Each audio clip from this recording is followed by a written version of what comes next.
Motivation, consistency এবং ডিসিপ্লিনই আসল। আসসালামু আলাইকুম। আজকে আমার অ্যাক্টিভ ডে 3। এখানে আমার রমাদানে কর্মমুখী জীবন দেখতে পারবে। রাতে আমি কাঠবাদাম, কাজু বাদাম ভিজিয়ে রাখি, তারপর সেহরিতে খালি পেটেই এগুলা খেতে হয়। তারপর আমি সেহরি করে নামাজ পড়ে ঘুমিয়ে যাই। ঘুম থেকে উঠেই আমার প্রথম কাজ বিছানা গোছানো।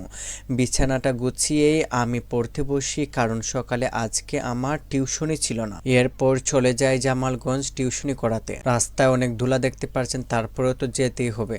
এরপর আমি কিছু ব্যায়াম করলাম। ব্যায়াম করার পূর্বে রুমের মধ্যেই শরীর গরম করে নেওয়ার জন্য এই ব্যায়ামগুলা করি। আপনারা যারা বাসায় ব্যায়াম করেন শরীর গরম করার জন্য এগুলা ট্রাই করবেন, দেখবেন ইনজুরি হওয়ার সম্ভাবনা কমে যাবে।